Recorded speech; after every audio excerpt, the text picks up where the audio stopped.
So I thought I'd do a little video on picking a mortise lock, because I want to. So this is an Era Fortress. Alright, it's a 5-lever mortise lock, and it's in a tiny door. That's what it is. And the reason why it's in a tiny door is to replicate the lock being in a door. That's why we have it like that. Alright, so I'm going to pick this lock with the bolt which is on the right. Okay, so we can call that right mounted, or we can call it bolt side. Okay, look at this lock by here. It's the same make. This is an Era Fortress. Look, the bolts are the same. So if you look at the front here, this is where the levers are sitting. You can see them sitting at the front of this plate by here. Right, there's the 5 levers, and the bolt is on the left. So we can call this left mounted or lever side. Right, now when you look at the bolt and you see the bolt extends into the lock, you see that it runs behind the 5th lever. Okay, so when you turn that lock around, the bolt is now running across here. So the bolt is on the right. We can call it right mounted, or we can call it bolt side. That's right. So if you do see anyone picking a mortise lock, most of them are going to pick it with the bolt on the left or lever side, because it is a lot more tricky to pick a lock when it's right mounted or bolt side. That's right. So depending on who you ask, because this lock, technically, when you look at these levers, the very first lever in this lock is right at the front by here, so that would be lever 1, and the one closest to the bolt is lever 5. Once it's fitted that way, or once you turn the lock around, technically you could still call this one lever 5 and that one lever 1, but just for this video, the first lever in this lock, which is going to be by here, I'm going to call it lever 1, and then 2, and then 3, and then 4, and then 5, because they're the ones I touch in order. So that's the way I'm going to do it, right? So well, I have done videos on you know, basic mortise picking and things like that, but what I thought I'd do is I would run through and pick this lock, and you know, try and translate how similar it is for people who only pick pin tumbler locks, because it is a very similar thing that we have to do, but also at the same time completely fucking different, because it's a completely different lock. So first thing you got to do with any lock is put some tension on it, which is what I'm going to do by here, like this. So I know this is a 5-lever lock, so we can just class that as a 5-pin lock. All right. The next thing you need to do is to go and look for a binding pin, or in this case, a binding lever. All right. So I'm going to pull my wire right to the front. So I've pulled it right to here, and I'm going to lift a lever that's binding. In this case, lever 1 is binding, right? So I'm going to lift it until it's not binding anymore. All right, so there. Okay, so there's 2 reasons why that would happen. It's either sitting, let's say, at the shear line, okay, where it's supposed to sit, or it's getting caught on a security pin. Okay, because if you get caught on a security pin, you won't know until maybe you lift maybe 1 or 2, or in this case all of them, right? And then what you're going to get is some rotation on the plug or the core. Or in a mortise lock, it'll be rotation or movement on the bolt, right? So is that sitting at the shear line, or in a mortise lock would be the gate, or is it sitting on a security pin, or in a mortise lock it would be the false gate or the anti-pick, right? We don't know. The only time we're going to know that is when all 5 levers have actually gone up to a certain point, right?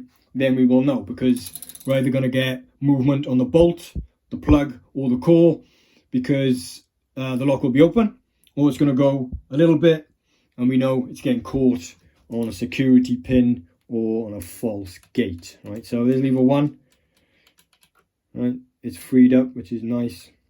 Lever 2 is binding. So again, take it up until it's not binding anymore. Right, so there's lever 1. Oh, let's drop down a little bit. There we go. There's lever 2, lever 1, lever 2, all good. Lever 3, just check 1, 2, and lever 3. There it is. Okay. Lever 4 is not binding. Lever 5 is binding. So I'm going to take lever 5 up to there. You can see that it's free. Right, I'm stuck the back of lever 4 by there. So I want to come out of there. So the only one left now is going to be lever 4. So I'm going to lift it up, and the lock is either going to open, or I'm going to get rotation on my core, plug, or bolt. Right. So let's get under lever 4. Here it is there, it's binding. Right, little bit of movement there, little bit on the bolt, lock's not open, right? So this would tell me that we are in a false gate, or one of the pins is getting caught on a security pin. So what you're going to do, you're going to run back through and see which one is binding. When you lift it or when you touch it, it's going to give you that counter rotation. It's the same thing on a mortise lock, all right? You're going to get, once you find which one it is, okay, you're going to lift it, you're going to get counter rotation on your tension arm. Okay, and we're trying to do the exact same thing. So if it was a security pin or a spool pin, right, we're trying to take it off that top piece and we're trying to just pop it off. And we're trying to do the same thing here. Take it out of the false gate and put it into the true gate. Same thing, right? So lever 5 at the back, still moving. He's all good. Lever 4, he's good. Well, lever 3, there's nothing on it. No sound, just binding, right? Lever 4, he's good. Lever 2, sorry. And lever 1. It's all good. So the only one that's binding in there is lever 3, which is, we're going to call that the one getting caught on the security pin, all right? So I'm going to position my wire. There is a chance you could have overset one of these, just like you could in a pin tumbler lock. But because of the way I've picked it, you know, and again, with pins, you don't just fucking go in there and just start whapping them down into all the way through the plug. Do you know what I mean? You take them down gradually. So the way I've done this, the way I've picked this, there is no way. And again, with knowledge of heights in these particular locks, there's no way that that's fucking done that, all right? So I'm going to position my wire under lever 3, yeah, or pin, the third pin. And I'm going to lift it, right? I'm going to ease off my tension. I'm going to get counter rotation on my tension. My fingers moving.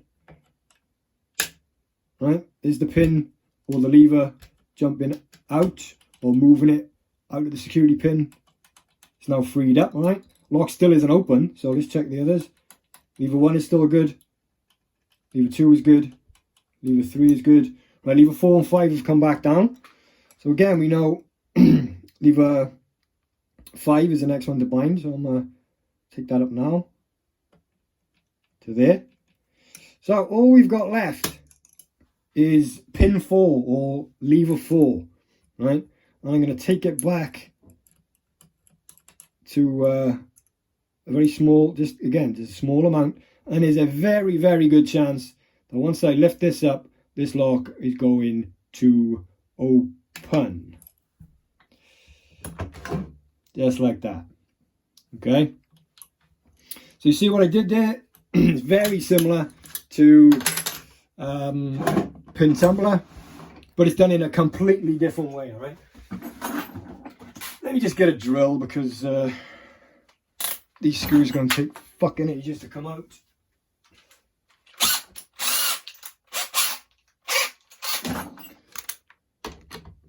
With a screwdriver, because they are long.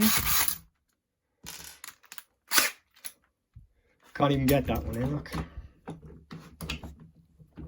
I'm just thinking, you know, I'll take this apart now, but you know what I'm going to do? I am going to because that pick I just used, that's just going to go back in the box, right? And I'm not going to use it. I mean, so yeah, fuck it. You know what I'll do, I'm going to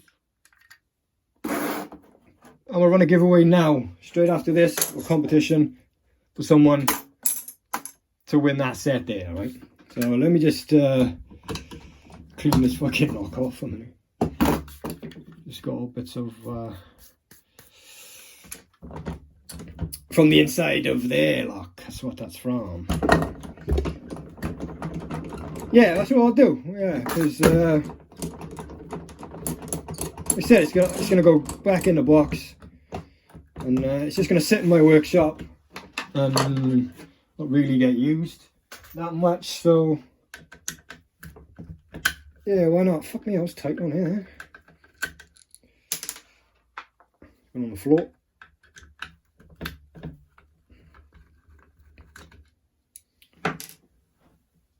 Let's just pick that up.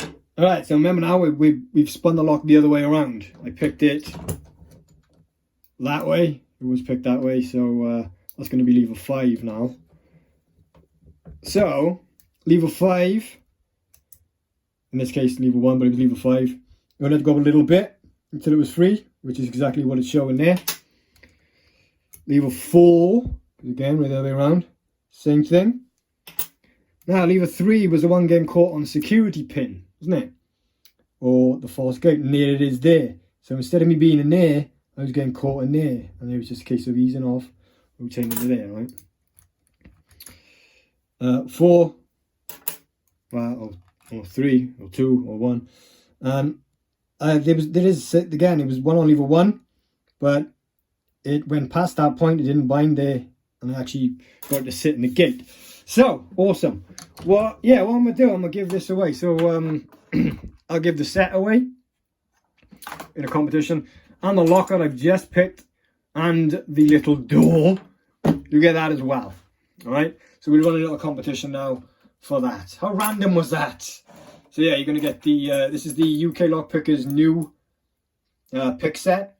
It is a very good pick set, and you get two of my handles. These are my ones, the LTW one, right? So yeah, free to enter. Just leave a comment, like this video, and you'll give you one entry. You can also send me a donation on by here, by the PayPal link, friends and family. And each £1 you donate will give you an extra go into it, all right? So if you send 5, that's going to give you 5 extra entries. If you send 10 or 20, it's going to give you 10 or 20 extra entries, plus your free entry just for commenting, all right? Okay, I'll let it run a couple of days then, why not? Nice, I like that. Okay, I'm thanking you. See you later. Bye-bye.